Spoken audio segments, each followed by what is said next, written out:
ಮತ್ತೆ ಏನ್ ಗುರು ಇದೆಲ್ಲ ವಿಶೇಷ ಕಾರ್ಯಕ್ರಮಕ್ಕೆ ಸ್ವಾಗತ. ನಾವು ಜಯಶ್ರೀನಿವಾಸನ್ ಎನ್ನುವಂತಹ ಸ್ವಾಮೀಜಿಯ ಕಥೆಯ ಬಗ್ಗೆ ಮಾತನಾಡ್ತಾ ಇದ್ದೀವಿ. ಜಯಶ್ರೀನಿವಾಸನ್ ಅವರು ಖ್ಯಾತ ಜ್ಯೋತಿಷಿ, ಬಹಳಷ್ಟು ಹೆಸರು ಕೂಡ ಇದೆ. ಬಹಳಷ್ಟು ಜನರಿಗೆ ಅವರು ಸಂಖ್ಯಾಶಾಸ್ತ್ರ ಮತ್ತು ಜ್ಯೋತಿಷ್ ಶಾಸ್ತ್ರದ ಬಗ್ಗೆ ಸಲಹೆಯನ್ನು ಕೂಡ ಕೊಡ್ತಾರೆ.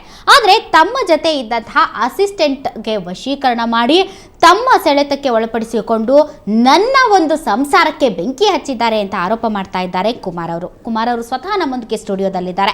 ಇನ್ನು ಜಯಶ್ರೀನಿವಾಸನ್ ಅವರು ಕೂಡ ಸ್ಟುಡಿಯೋಗೆ ಬಂದು ಮಾತನಾಡ್ತೀನಿ ಅಂತ ಹೇಳಿದ್ರು, ಆದರೆ ಅವರು ಈಗ ಯಾವುದೇ ರೀತಿಯಾದಂತಹ ಪ್ರತಿಕ್ರಿಯೆಯನ್ನ ನೀಡ್ತಾ ಇಲ್ಲ. ಇನ್ನು ಗೀತಾ ಕೂಡ ಸಾಕಷ್ಟು ಆರೋಪವನ್ನ ಮಾಡ್ತಾ ಇದ್ದಾರೆ ಕುಮಾರ್ ಅವ್ರ ಮೇಲೆ, ಆದರೆ ಗೀತಾ ಕೂಡ ಮಾತನಾಡೋದಕ್ಕೆ ರೆಡಿ ಆಗಿಲ್ಲ. ಆದರೆ ಕುಮಾರ್ ತನ್ನ ಹೆಂಡತಿಯನ್ನ ಬಯಸ್ತಾ ಇದ್ದಾರೆ. ತನ್ನ ಹೆಂಡತಿ ವಾಪಸ್ ಬರಲಿ, ನಾನು ಅವ್ರನ್ನ ಚೆನ್ನಾಗಿ ನೋಡ್ಕೊಳ್ತೀನಿ, ನನ್ನ ಮಗನಿಗಾಗಿ ನನ್ನ ಜೀವ ಹಂಬಲಿಸ್ತಾ ಇದೆ ಅನ್ನುವಂತಹ ಮಾತನ್ನ ಕೂಡ ಕುಮಾರ್ ಅವರು ಹೇಳ್ತಾ ಇದ್ದಾರೆ. ಬನ್ನಿ ಅವ್ರ ಜೊತೆ ನಮ್ಮ ಮಾತುಕತೆಯನ್ನು ಮುಂದುವರ್ಸೋಣ. ಕುಮಾರ್ ಅವರೇ, ನಿಜಕ್ಕೂ ಕೂಡ ಈಗ ನಿಮ್ಮ ಹೆಂಡತಿ ಅಥವಾ ಜಯಶ್ರೀನಿವಾಸನ್ ಅವ್ರ ಮತ್ತು ನಿಮ್ಮ ಮಧ್ಯೆ ಏನಿದೆಯೋ ಅಥವಾ ಅದು ಸಂಶಯನೋ ನಿಜನೋ ಸುಳ್ಳೋ ಗೊತ್ತಿಲ್ಲ, ಯಾಕಂದ್ರೆ ನೀವು ಹೇಳ್ತಾ ಇರೋದು ಅವರ ಇಬ್ಬರ ಮಧ್ಯೆ ಸಂಬಂಧ ಇದೆ ಅಂತ. ಆದ್ರೆ ಜಯಶ್ರೀನಿವಾಸನ್ ಕೂಡ ಮಾತನಾಡಕ್ ಸಿಗ್ತಾ ಇಲ್ಲ, ಗೀತಾ ಕೂಡ ಮಾತನಾಡ್ತಾ ಇಲ್ಲ ಈ ವಿಷಯದ ಬಗ್ಗೆ. ಆದ್ರೆ ಈ ಗಂಡ ಹೆಂಡತಿ ಜಗಳದಲ್ಲಿ ಬಡವಾಗಿರೋದು ಮಾತ್ರ ನಿಮ್ಮ ಕೂಸು. ಏನ್ ಅನ್ಸುತ್ತೆ ನಿಮ್ಗೆ? ತುಂಬಾ ನೋವಾಗುತ್ತಲ್ಲ ಮೇಡಮ್. ಏನೇ ಆದ್ರೂ ನನ್ನ ಮಗುಗೋಸ್ಕರ ನಾನು ಇದು ಮಾಡ್ತಾ ಇದ್ದೀನಿ. ಚೆನ್ನಾಗಿದ್ದ, ನನ್ನ ಹತ್ರ ಬರ್ತಾ ಇದ್ದ, ಹೋಗ್ತಾ ಇದ್ದ. 3 months ನನ್ನ ಮಕ ನೋಡ್ದಂಗೆ ಮಾಡಾಕ್ಬಿಟ್ರು. ಏನು ಈಗ ಗೊತ್ತಾಗುತ್ತಲ್ಲ ವಿಚಾರ, ಇಂಥವ್ರು ಬಂದರು ಪಾಪ, ಇಂಥವ್ರು ಅವನು ಹೇಳ್ತಾ ಇದ್ದ ಪಾಪ ಹಿಂಗೆ ಎಲ್ಲ ವಿಚಾರ ಹೇಳ್ತಾ ಇದ್ದ. ಆದರೂ ಹೊಡೆದು ಕೇಳೋರಂತೆ ಏನು ಹೇಳ್ದ, ಹೇಳ್ದೆ ಅಂತ ಹೊಡೆದು ಕೇಳ್ತಾ ಇದ್ದಂತೆ. ನನ್ನ ಮಗ ಒಂದು ದಿವಸ ಹೇಳ್ದ, ಅದನ್ನ ನಿನ್ನ ಹೇಳ್ಬಿಡ್ತಾನೆ ಅಂದ್ಬಿಟ್ಟು ತಪ್ಪಿಸ್ಬಿಟ್ರು. ನನ್ನ ನೋವಿಲ್ವಾ ಮೇಡಮ್? ನನಗೆ ನನ್ನ ಮಗುಗೋಸ್ಕರ ನಾನು ಏನು ದುಡಿತಾ ಇದ್ದೆ, ಎಲ್ಲ ಬರೀ ಸುಳ್ಳು ಹೇಳ್ತಾ ಇರೋದೆಲ್ಲ ಅವರು.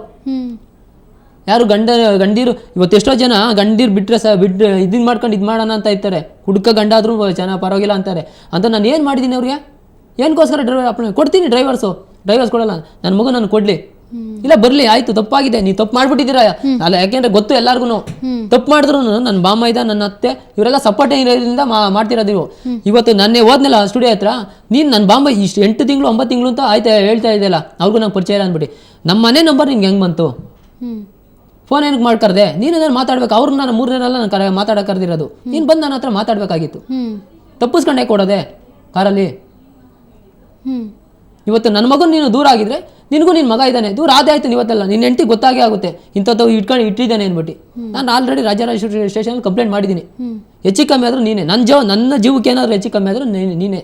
ನನ್ನ ಹೆಂಡತಿ ಮಗು ಆಗಲಿ ಏನಾದರೂ ಸೂಸೈಡ್ ಅದು ಇದು ಆಯಿತು ಅಂತಂದರೆ ನೀನೇ ಜವಾಬ್ದಾರಿ. ಈಗ ನಿಮ್ಮ ಮಗನ ಹೆಸರೇನು? ಕೌಶಿಕ್. ನಿಮ್ಮಿಬ್ಬರ ಒಂದು ಜಗಳದಲ್ಲಿ ಬಡವಾಗ್ತಾ ಇರೋದು ಕೌಶಿಕ್ ಅವ್ರಿಗೂ ಕೂಡ ತುಂಬಾನೇ ನೋವಾಗಿರುತ್ತೆ. ತಂದೆನ ಬಿಟ್ಟು ಯಾವುದೇ ಮಕ್ಕಳು ಕೂಡ ದೂರ ಇರೋದಕ್ಕೆ ಬಯಸೋದಿಲ್ಲ. ಅವ್ರಿಗೂ ಕೂಡ ನೋವಾಗ್ತಾ ಇರುತ್ತೆ, ನಿಮ್ಮ ಜೊತೆ ಮಾತಾಡಬೇಕು ಅನ್ನೋ ಆಸೆ ಇರುತ್ತೆ. ಈ ಕ್ಷಣದಲ್ಲಿ ಏನಾದರೂ ಕೌಶಿಕ್ ನಮ್ಮ ಚಾನಲ್ ನೋಡ್ತಾ ಇದ್ರೆ ಅವ್ರಿಗೆ ಏನು ಹೇಳೋದಕ್ಕೆ ಇಷ್ಟಪಡ್ತೀನಿ? ಇಲ್ಲ ಮೇಡಮ್, ನನ್ನ ಮಗು ನನಗೆ ಬೇಕೇ ಬೇಕು ಮೇಡಮ್. ನನ್ನ ಮಗು ಬಿಟ್ಟ ಇರೋಕ್ಕಾಗಲ್ಲ ಮೇಡಮ್ ನನ್ನ ಕೈಲಿ.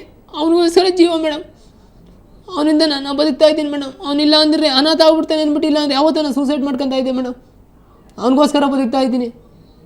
ಇವತ್ತು ನಾಳೆ ಬಂದೇ ಬರ್ತಾನೆ ನನ್ನ ಮಗ ಬಂದೇ ಬರ್ತಾನೆ ಅಂತ ನಾನು ಇದ್ದಿದ್ದೆ ಮೇಡಮ್. ಅವನಿಗೋಸ್ಕರ ಬದುಕಬೇಕಷ್ಟೇ. ಇವ್ರು ಮಾಡೋ ಇದಕ್ಕೆ ಇವತ್ತು ನಾಳೆ ಅವ್ನಿಗೆ ಗೊತ್ತಾಗೇ ಆಗುತ್ತೆ, ನಮ್ಮಮ್ಮ ಹಿಂಗೆ ಮಾಡಿದ್ಲು, ಹಿಂಗಾಗುತ್ತೆ ಅಂತ ಅಂದ್ಬಿಟ್ಟು. ಈಗ ಕೌಶಿಕ್ಗೆ ಏನು ಹೇಳ್ತೀರಾ? ಕೌಶಿಕಿನ ಪಾವ ಎಲ್ಲಿದ್ರು ಬಾ ಮಗನೇ, ನಾನು ಸಾಕ್ತೀನಿ ಬಾರೋ, ನೀನು ಚೆನ್ನಾಗಿ ನೋಡ್ಕೊಂತೀನಿ ಬಾರೋ, ಯಾರವ್ರು ಸವಾಸ ಹೋಗ್ಬೇಡ ಬಾರಪ್ಪ, ನೀನು ನನ್ನ ಏನಾದರೂ ದುಡ್ದು ಸಾಕ್ತೀನಿ ಬಾರೋ, ಎಲ್ಲಿದ್ರು ಬಾರೋ, ನೀನು ನನ್ನ ಮಗ ನೋಡೋ, ಇಲ್ಲ ನನ್ನ ಹತ್ರ ಮಾತಾಡೋ.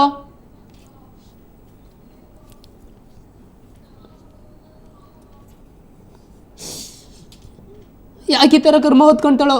ನನ್ನ ತಂದೆ ಮಗನ ದೂರ ಮಾಡಿ ಈ ಥರ ಮಾಡ್ತಾ ಇದ್ದಾರೆ ಗೊತ್ತಿಲ್ಲ. ನೀವು ನನ್ನ ಫ್ಯಾಮಿಲಿಗೆ ಎಂಟ್ರಿ ಆದ, ಇಲ್ಲ ಆಗಲಿ ಬಿಟ್ಬಿಡ್ತೀನಿ, ನನ್ನ ಮಗು ತತ್ತೀನಿ, ಮದುವೆ ಆಯ್ತಾನೆ ಕೇಳಿ ಅಷ್ಟೇ. ಮದುವೆ ಮಾಡ್ಕೊಂಡು ಡ್ರೈವರ್ಸ್ ಕೊಟ್ಬಿಡ್ತೀನಿ, ಮದುವೆ ಮಾಡ್ಕೊಳ್ಳಿ. ಇಷ್ಟೊಂದು ನಾವೇನು ಕೊಡಬೇಕು?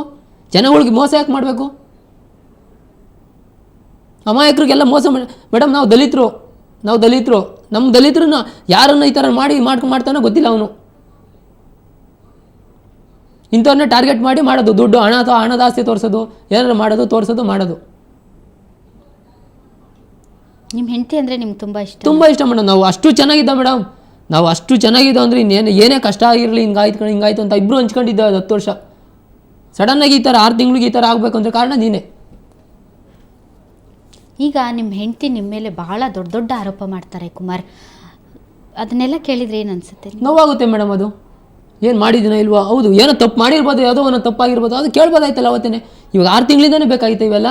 ಅವ್ನು ಆಫೀಸ್ಗೆ ಹೋಗಿ ಬಂದು ಎಂಟ್ರಿ ಆದೆ, ಅವತ್ತಿಂದ ನಿಂಗೆ ಬೇಕಾ? ಗಂಡ ಹೆಂಡತಿ ಮಧ್ಯೆ ಸಾವಿರ ಜಗಳ ಇರ್ಬೋದು, ವ್ಯವಹಾರ ಇರ್ಬೋದು, ಏನೇ ಇರ್ಬೋದು, ಆದರೆ ಗಂಡನ್ನ ತೀರಾ ಬಿಟ್ಟು ಸ್ವತಂತ್ರವಾಗಿ ಬದುಕ್ತೀನಿ ಅನ್ನುವಷ್ಟು ನಿರ್ಧಾರ ತೆಗೆದುಕೊಳ್ಬೇಕಂದ್ರೆ ಆಕೆ ಮನಸ್ಸಲ್ಲಿ ಏನಿರ್ಬೋದು ಅಂತ ನಿಮ್ಗೆ ಅನ್ಸುತ್ತೆ? ಆಕೆ ಮನಸ್ಸಲ್ಲಿ ಪೂರ್ತಿ ಏನೋ ಮಾಡಿದಾನೆ ಮೇಡಮ್, ಇವನು ವಶೀಕರಣ ಥರ ಮಾಡಿದ್ದಾನೆ, ದುಡ್ಡು ತೋರಿಸಿದ್ದಾನೆ, ದುಡ್ಡು ನಿನ್ನ ರಾಯಲ್ ಆಗಿ ನೋಡ್ಕೊಂತೀನಿ ಅಂತ ಹೇಳಿದ್ದಾನೆ, ಆರಾಮಾಗಿ ನೋಡ್ಕೊತಾ ಇದ್ದಾನೆ ಇವತ್ತು. ಸೊ ಆ ಒಂದು ರಾಯಲಿಟಿ ಅಂದರೆ ಆ ರೀತಿಯಾದಂಥ ಜೀವನ ನಿಮ್ಮ ಕೈಲಿ ಕೊಡೋಕ್ಕಾಗಲ್ವಾ? ನಾವು ಕೊಡ್ತೀವಿ, ಆದಷ್ಟು ನಮ್ಗೆ ಎಷ್ಟು ಕೆಪಾಸಿಟಿ ಇದೆ ಅಷ್ಟು ಕೊಡ್ತೀವಿ ಮೇಡಮ್. ಆ ರಾಯಲ್ ಜೀವನ ನಾವು ಕೊಡೋಣ, ನಮಗೆ ದೇವ್ರು ಎಷ್ಟು ಕೊಟ್ಟಿದೆ ಅಷ್ಟು ಇದು ಮಾಡಬೇಕು, ಅದ್ರ ಮೇಲೆ ನಾವು ಎತ್ತಕ್ಕಂತ ಆಗಲ್ಲ. ಉಟ್ಕೊಂಡು ಏನು 4 ಜನ ಹೆಂಗ್ ಸಾಕ್ತಾರೋ ನಾವು ಸಾಕ್ತಿವಿ, ಆ ಥರ ಏನಿಲ್ವಲ್ಲ. ಇವ್ ಮೊದ್ಲು 10 ವರ್ಷದಿಂದ ನಾವು ಚೆನ್ನಾಗಿರ್ಲಿವ, ಅವ್ರ ಅಮ್ಮನ ಮನೆಯಿಂದ ಬಿಟ್ಟು ಈಚೆಗೆ ಬಂದ್ಮೇಲೆ 3 ವರ್ಷ ನಾವು ಹೊರಗಡೆ ಇದ್ದಿಲ್ವಲ್ಲ, ಚೆನ್ನಾಗೇ ಇದ್ವಲ್ಲ, ಏನು ತೊಂದರೆ ಇರ್ಲಿವಲ್ಲ. ಆದರೆ ಅದನ್ನ ಯಾವುದನ್ನು ಕೂಡ ಗೀತಾ ಹೇಳಲ್ಲ. ಅವ್ರು ಹೇಳೋದೇನೆಂದರೆ, ಮದುವೆ ಆಗಿದ್ದೇ ನೀವು ಮೋಸದಿಂದ, ಆಮೇಲೆ ನಮ್ಮನೆಯಲ್ಲೇ ಇದ್ದರು, ನಾನೇ ಅವ್ರನ್ನ ನೋಡ್ಕೊಂಡಿದ್ದೀನಿ, ಅಷ್ಟೇ ಅಲ್ಲ ವಿಪರೀತವಾದಂಥ ಅನುಮಾನ, ಅದಕ್ಕಾಗಿ ತಡ್ಕೊಳಕ್ಕಾಗದೆ ನಾನು ಡೈವೋರ್ಸ್ಗೆ ಅಪ್ಲೈ ಮಾಡಿದ್ದೀನಿ, ಅಷ್ಟೇ ಅಲ್ಲ ನೀವು ಕೋರ್ಟ್ಗೂ ಕೂಡ ಹೋಗದೆ ಸತಾಯಿಸ್ತಾ ಇದ್ದೀರಾ ಅನ್ನುವಂಥ ಮಾತು. ಯಾವುದಕ್ಕೂ ಕಾರಣಕ್ಕೂ ನಾನು ಕೋರ್ಟಿಗೆ ತಪ್ಪಿಸ್ಕೊಂತ ಇಲ್ಲ ಮೇಡಮ್. ನನ್ನ ಕೇಸ್ ಯಾವ ಟೈಮಲ್ಲಿ ಅದು ಹೋಗ್ತೀನಿ, ಅಟೆಂಡ್ ಮಾಡಿಬಿಟ್ಟು ಬರ್ತೀನಲ್ಲ. ಇವ್ರು 2 ಕೇಸಿಂದ ಹೋಗಿಲ್ಲ, ಅವ್ರಿಗೇನು ಇದು ಕೊಟ್ಟಿದ್ದಾರೆ, ನಾವು ಅದಕ್ಕೆ ಆನ್ಸರ್ ಮಾಡಿದ್ದೀವಿ. 2 ಡೇಟಿಂದ ಹೋಗಿಲ್ಲ ಕೋರ್ಟ್ಗೆ. ಅವರು ಬರಲಿ, ನಾನೇನು ಕೋರ್ಟ್ ಏನು ಕದ್ದಿ ಕಳ್ಳನ, ನಾನು ಏನದೋ ನ್ಯಾಯ ರೀತಿಲಿ ಇದಾಗುತ್ತೆ. ನನ್ನ ಮಗನ ತಂದ್ರು ಅವತ್ತು, ನನ್ನ ಮಗನ ನೋಡೋಕ್ಕಲ್ಲ, ಇದು ಹತ್ಬಿಟ್ಟ. ಸರಿ ಹೋಗಪ್ಪ, ಅದು ನೋವಾಯ್ತು, ಸರಿ ಹೋಗಪ್ಪ ಅಂತ ಕಳಿಸ್ತೆ. ಈಗ ಜಯ ಶ್ರೀನಿವಾಸನ್ ಏನು ಹೇಳ್ತಾರಂದ್ರೆ, ನನಗೆ ಯಾವುದೋ ಒಂದು ಪತ್ರಿಕೆಯಲ್ಲಿ ಬರೆದಿದ್ರು ನನ್ನ ವಿರುದ್ಧವಾಗಿ, ನಾನು ಸಾಕಷ್ಟು ಲಕ್ಷಾಂತರ ವ್ಯವಹಾರ ಮಾಡ್ತೀನಿ, ಯಾರೋ ನನ್ನ ಮೇಲೆ ಅಸೂಯೆಗೆ ಬೇರೆ ಜ್ಯೋತಿಷಿಗಳಿರ್ಬೋದು ಅಥವಾ ಯಾರಾದರೂ ಇರ್ಬೋದು, ಅವರು ಕುಮಾರನ್ನ ಬಳಸ್ಕೊಳ್ತಾ ಇದ್ದಾರೆ, ನಾನು ಪೊಲೀಸ್ ಕಂಪ್ಲೇಂಟ್ ಮಾಡ್ತೀನಿ ಅಂತ ಹೇಳ್ತಾ ಇದ್ದಾರೆ. ಹಾಗಾದ್ರೆ ನಿಮ್ಗೆ ಏನಾದರೂ ಅವ್ರ ಮೇಲೆ ಅಸೂಯೆ ಅಥವಾ ಆ ಥರ ಏನಿಲ್ಲ ಮೇಡಮ್. ನನಗೆ ಅವನ ಬಗ್ಗೆ ಅಸೂಯೆ ಏನಿಲ್ಲ, ಅವ್ನು ಉದ್ಧಾರ ಆಗಲಿ, ನನ್ನ ಸಂಸಾರಕ್ಕೆ ಎಂಟ್ರಿ ಆಗಿದೆಲ್ಲ, ಅದಕ್ಕೆ ನನಗೆ ಪ್ರಾಬ್ಲಮ್ ಇಲ್ಲ. ನನ್ನ ಉಪಯೋಗಿಸ್ಕೊಂಡು ಬೇರೆ ಯಾರೋ ಇದು ಮಾಡ್ತಾ ಇಲ್ಲ. ನಾನು ನಿನ್ನೆ ಓದೆ, ಇದು ಮಾಡ್ಕೊಂಬಂದೆ, ಫೋನಲ್ಲಿ ಇದು ಮಾತಾಡಿದೆ, ಇದು ಮಾಡಿದೆ, ಅಷ್ಟೇ ಬಿಟ್ರಿ ನನ್ನ ಉಪಯೋಗಿಸ್ಕೊಂಡು ಬೇರೆ ಯಾರು ಇದು ಮಾಡ್ತಾ ಇಲ್ಲ. ಅವ್ರ ವ್ಯವಹಾರನೂ ನನಗೆ ಗೊತ್ತಿಲ್ಲ, ಇದರಿಂದ ನಾನು ಇದು ಮಾಡಿದೆ. ನನ್ನ ನೋಡ್ಕೊಂಡು ಇದು ಮಾಡ್ಕೊಂಡು ಅದು ಮಾಡೋದು ಇದು ಮಾಡೋ ವ್ಯವಸ್ಥೆ ಬೇಡ ನನಗೆ. ನನ್ನ ಸಂಸಾರ ಏನಾಯ್ತು ಸೆಟ್ಲ್ಮೆಂಟ್ ಇದಾಗಲಿ, ಇಲ್ಲ ಮಾಡ್ಕೊಂತ ಮದುವೆ ನಾವೇ ನಿಂತ್ಕೊಂಡು ಮದುವೆ ಮಾಡ್ತೀವಿ ಅಷ್ಟೇ. ಇಲ್ಲ ಏನೋ ಒಂದು ತೀರ್ಮಾನ ಮಾಡ್ಕೊಂತೀನಿ, ಬರಲಿ ಅಷ್ಟೇ. ಓಕೆ, ಈಗ ನಿಮ್ಮ ಹೆಂಡತಿ ಮತ್ತೆ ವಾಪಸ್ ಬರ್ತೀನಿ, ನೀವು ಚೆನ್ನಾಗಿ ನೋಡ್ಕೊಳ್ಳೋದಾದ್ರೆ ಮತ್ತೆ ಬರ್ತೀನಿ ಅಂದ್ರೆ ಅವ್ರನ್ನ ನಿಮ್ಮ ಜೀವನ ಖಂಡಿತ ಆಗಿದೆ, ತಪ್ಪಾಗೋಗ್ಬಿಟ್ಟಿದೆ, ಜನ ಯಾರು ಮಾಡಿ ತಪ್ಪು ಮಾಡಿಲ್ಲ, ಬರ್ತೀನಿ, ಕರ್ಕೊಂಬಂದು ಇಟ್ಕೊಂತೀನಿ, ಚೆನ್ನಾಗಿ ನೋಡ್ಕೊಳ್ತೀನಿ. ಇಲ್ಲ ನಾನು ನಿನ್ನ ಜೊತೆ ಬಾಳೋದೇ ಇಲ್ಲ ಅಂದ್ರೆ ಏನು ಮಾಡ್ತೀನಿ? ಬಿಟ್ಬಿಡ್ತೀನಿ ಅಷ್ಟೇ ಮೇಡಮ್, ಆಗೋಯ್ತು, ಬಿಟ್ಬಿಡ್ತೀನಿ, ಕರ್ಕೊಂಬತ್ತೀನಿ. ನಾಳೆ ದಿವಸ ಅದು ಇವನ ಮೇಲೆ ಮಾತ್ರ FIR ಮಾಡಿ ಒಂದು ಕೇಸ್ SC/ST ಒಂದು ಕೇಸ್ ಹಾಕಿಸ್ತೀನಿ. ಈ ಥರ ಅಮಾಯಕಳನ್ನ, ದಲಿತರು ಹೆಣ್ಮಕ್ಳನ್ನ ಹಾಳು ಮಾಡ್ತಾ ಇದ್ದೇನೆ ಅಂದ್ಬಿಟ್ಟು ಕೋರ್ಟ್ಗೆ ಹೋಗ್ತೀನಿ, ಒಂದು ಆಯೋಗಕ್ಕೆ ಒಂದು ಲೆಟರ್ ಹಾಕ್ತೀನಿ. ನಿಮ್ಮ ಹೆಂಡತಿನೇ ಸ್ವತಃ ಹೇಳ್ತಾ ಇದ್ದಾರೆ, ಇಲ್ಲ ಜಯ ಶ್ರೀನಿವಾಸನ್ ಅವರು ಏನು ಮಾಡೇ ಇಲ್ಲ ಅಂತ, ಅದಕ್ಕೇನು ಹೇಳ್ತೀರಿ? ಏನಿಲ್ಲ ಅಂತಂದ್ರೆ, ಇವತ್ತು ನೀನು ಹೆಂಗೋ ಗಂಡ ಬಿಟ್ಟು ಆಚೆಗೆ ಆದ್ಮೇಲೆ ನಿನ್ಗೆ 15,000 ರೂಪಾಯಿ ಬಾಡಿಗೆ ಯಾರು ಕಟ್ತಾರೆ? ನಿನ್ಗೆ ಎಷ್ಟು ಸಂಪಾದನೆ ಇದೆ? 5 ಲಕ್ಷ 6 ಲಕ್ಷ ದುಡ್ಡು ಎಲ್ಲಿ ಬಂತು? ಸೊ ದುಡ್ಡಿನ ಆಸೆಗೋಸ್ಕರ ನಿಮ್ಮ ಹೆಂಡತಿ ನಿಮ್ಮನ್ನ ಬಿಡೋದಕ್ಕೆ ರೆಡಿ ಆಗಿದ್ದಾಳೆ, ಆದ್ರೆ ನಿಮ್ಮ ಮಗು ಮಾತ್ರ ನಿಮ್ಗೆ ಬೇಕೇ ಬೇಕು ಮೇಡಮ್, ನನ್ನ ಮಗು ಬೇಕು. ಓಕೆ, ಧನ್ಯವಾದ ಕುಮಾರ್ ಅವರೇ, ಇಷ್ಟೊತ್ತು ಸುವರ್ಣ ನ್ಯೂಸ್ನಲ್ಲಿ ಭಾಗವಹಿಸಿದ್ರೆ. ನೋಡಿದ್ರಲ್ಲ ವೀಕ್ಷಕರೇ, ಇಲ್ಲಿಯವರೆಗೆ ಕುಮಾರ್ ಅವರ ಏನು ಆರೋಪ ಇದೆ ಅದಕ್ಕೆ ಅವರು ಸ್ಪಷ್ಟೀಕರಣವನ್ನು ನೀಡ್ತಾ ಇದ್ರು. ನಿಜಕ್ಕೂ ಕೂಡ ಜಯ ಶ್ರೀನಿವಾಸನ್ ಅವರು ನಮ್ಮ ಸಂಸಾರದಲ್ಲಿ ಬಿರುಕು ಮೂಡಿಸುವಂತಹ ಪ್ರಯತ್ನ ಮಾಡಿದ್ದಾರೆ, ನನ್ನ ಹೆಂಡತಿಗೆ ಹಣದ ಆಮಿಷವನ್ನು ತೋರಿಸಿದ್ದಾರೆ, ಹೀಗಾಗಿ ನನ್ನ ಹೆಂಡತಿಯು ಕೂಡ ನನ್ನ ಸಪೋರ್ಟ್ ಮಾಡ್ತಾ ಇಲ್ಲ. ಆಕೆ ಏನಾದರೂ ಮನವನ್ನು ಬದಲಿಸಿಕೊಂಡು ಬರೋದಾದ್ರೆ ನಾನು ತುಂಬಾ ಚೆನ್ನಾಗಿ ಆಕೆಯನ್ನು ನೋಡ್ಕೊಳ್ತೀನಿ, ಆದರೆ ಗೀತಾ ಅದನ್ನು ಇಷ್ಟಪಡ್ತಾ ಇಲ್ಲ.